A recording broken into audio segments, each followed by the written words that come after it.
will go high. Love, grace, humility will win. And then you tell everybody to go to hell. You think that's going to work for you, Coach White? Think that's going to work for you? The reality of the situation is none of that stuff will win if it's left up to you, Stephanie White. Because you're not handling it right. You playing right into their hands. Right into their hands. What happens when Stephen A. Smith stops simply analyzing the Indiana Fever and starts directly questioning Stephanie White's leadership? A heated controversy involving Sophie Cunningham, Dijonai Carrington, and a disputed coaching decision has placed White under an intense spotlight. While Caitlin Clark and her teammates appear prepared to stand behind their coach, but what exactly did Stephen A. say that made him challenge White so directly?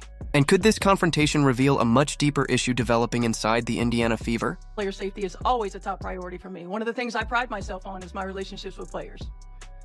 I thought the play got called right. Thankfully, Sophie's okay. Was it egregious? Absolutely. When you have a chance to watch that over and over and over on replay, you can see that. I didn't have that in real time. The hate, the fear-mongering, the divisiveness, the stuff that's trying to hijack our league will not win. It won't win. We are united. We are connected. We will not. Stephen A. Smith just turned the Indiana Fever's latest controversy into something much bigger. Because this time, the question isn't simply whether Stephanie White made a bad judgment call. It's whether her leadership is becoming a serious issue for the team. Facing the reality of the tense situation that the WNBA, and especially you as the coach of the Indiana Fever, is involved in. There are folks in Indiana at a home game booing you. You ain't the road team, you the home team, you the home coach, and they booing you.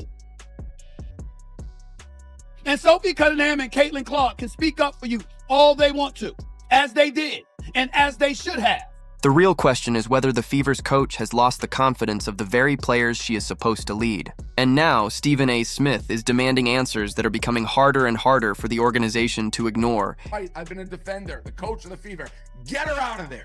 Get her out of there. Fire her ass today. I don't want her back on that bench. Stop defending the other players. Oh, she plays hard, DJ. That's just her being her. You see Caitlin in the press conference almost cover her ears and her eyes. Defend your players. First of all, you're wrong. It was a dirty play. She's gone. But when do you ever see in like the NBA a coach not defend their own players? She hasn't done it with Caitlin when Caitlin got punched in the... The controversy started with a play that somehow generated more drama than some entire WNBA games. During the Indiana Fever's August 8th matchup against the Chicago Sky, Dijonai Carrington was ejected after making contact with Sophie Cunningham around the head and neck area during a breakaway play. After reviewing the incident, officials upgraded the foul to a flagrant 2, resulting in Carrington's immediate ejection from the game. What happened when this young lady got ejected from a WNBA game the other day for a flagrant foul on Sophie Cunningham? Did y'all see that? She got ejected from the game for that flagrant foul right there. And I'll be damned if that wasn't a flagrant 2. She mugged her. Damn near came across like decapitating her, for crying out loud. That was definitely a hard foul. Make no mistake about it. Nobody can argue about it. You can say what you want. We know what we saw. No way around it. The Dijonai Carrington foul was clearly unnecessary. It was a flagrant foul penalty too. It was absolutely positively correct. On its own, that should have been the end of the basketball story. A hard foul happened. Officials reviewed it, made their decision, and everyone could move forward. Instead, the incident exploded into a much bigger debate involving player safety, coaching, social media, race, politics, fan loyalty, and even Stephanie White's future in Indiana. The Fever were suddenly dealing with more than the action on the court. They were also facing questions about White's explanation afterward. Critics pointed to the footage circulating online and argued that it appeared inconsistent with her account. That growing disconnect between what viewers believed they saw and what White described eventually brought Stephen A. Smith into the conversation. That Stephanie is stuck in is she knows Dijonai is a good person, but now she's coaching people who are likely taking money from the Heritage Foundation, has a large MAGA racist fan base, and they didn't like that she defended Dijonai. Take personally any suggestions that I don't 100% always have my players back. Smith did not treat this as a simple debate over whether the foul should have been upgraded from a common foul to a flagrant. Instead, he focused on a much larger issue, leadership.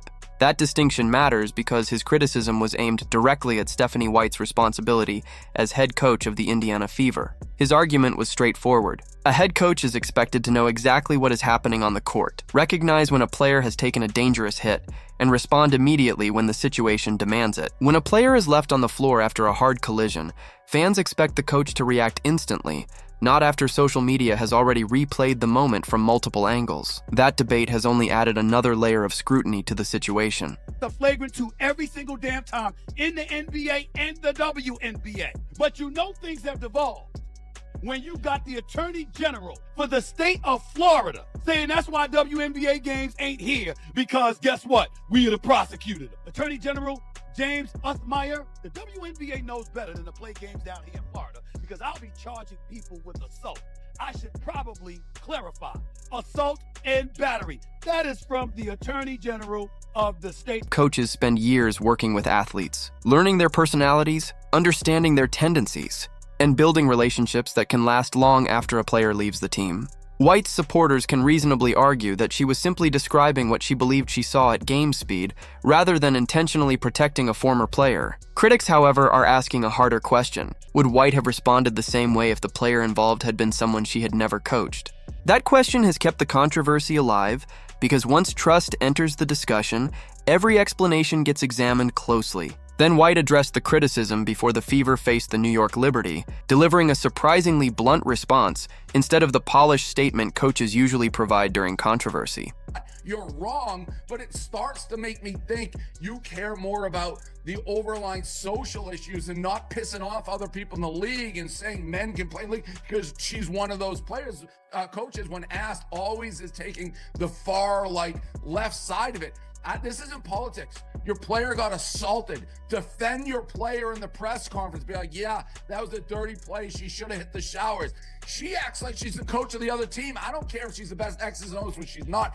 Get her the hell out of there. Either defend your players or get... Still, the emotion behind White's comments was obvious. She was no longer responding to one controversial foul. She was responding to what she believed was a larger attempt to divide her team and attack her character. To be fair, White has a difficult job, especially coaching the Indiana Fever with Caitlin Clark at the center of one of women's basketball's biggest stories. Every decision, substitution, and reaction receives intense scrutiny. The Fever have become one of the league's biggest attractions, placing White under a microscope few coaches experience.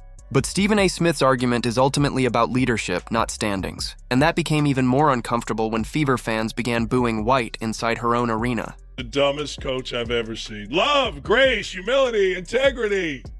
And you can go to hell if you don't love, grace, and integrity who I want. She is the dumbest human being to ever coach a professional sport. I say love wins. I will always have their back, except you didn't with Alyssa Thomas, except you didn't with Dijonai Carrington, except you didn't going back, except you never have. Hell, you're so stupid you can't even tell us what a woman is.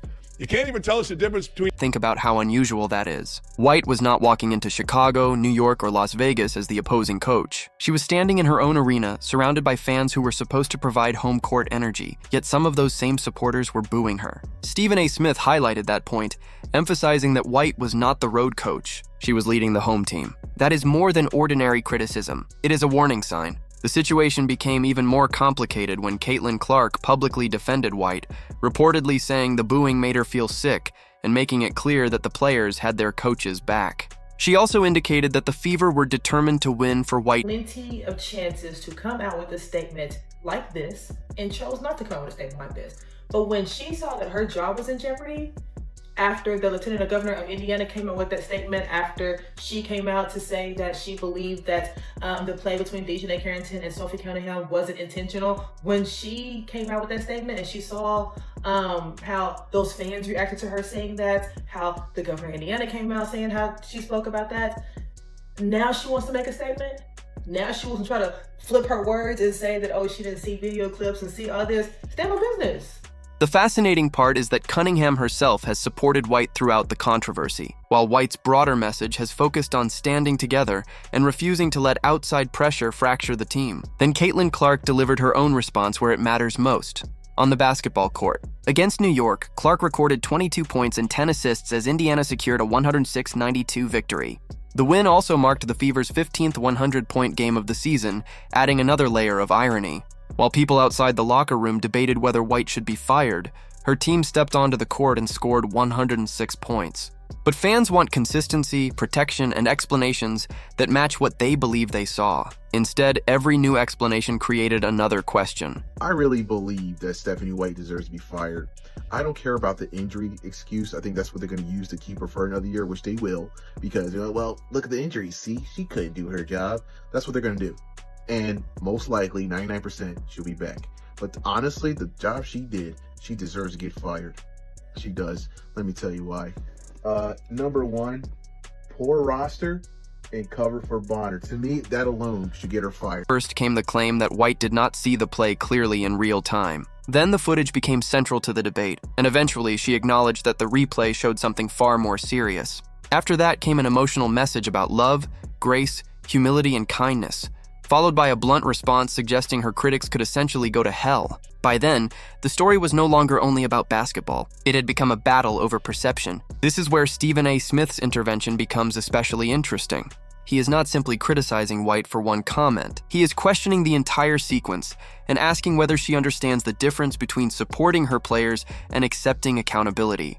A coach can defend a player's character while condemning a dangerous action, maintain a personal relationship, and still acknowledge when someone crossed the line. That balance may be the strongest form of leadership. White needs to be fired. The ESPN analysts that hate Caitlin Clark said it all. It's the sisterhood.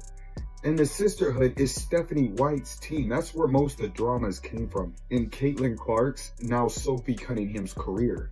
Stephanie White just defended Dijonai Carrington's, whatever you want to call it, assault attack on Sophie Cunningham.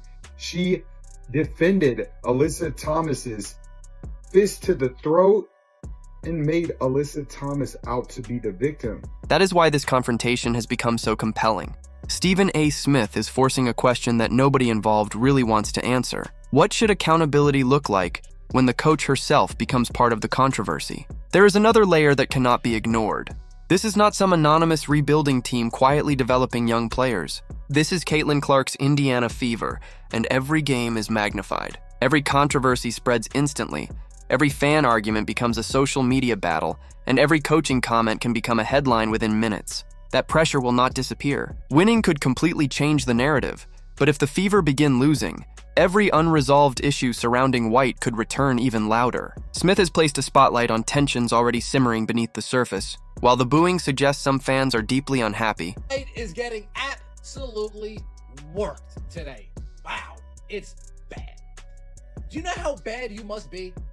Do you know how unfavorable you must? Do you know how out of touch you must be with your fan base, with your state, to where the lieutenant governor of your own state is demanding that you get fired? the players defending White suggest the locker room may not share the frustration. Caitlin Clark's response shows the team's biggest star does not want the controversy dividing them. Still, major questions remain. Did White genuinely misread the Carrington-Cunningham incident, or did her relationship with Carrington influence her reaction? Can a coach demand grace while telling critics to go to hell? Most importantly, can White turn the noise into motivation? Stephen A. Smith started the confrontation, but the next chapter belongs to Stephanie White and her results.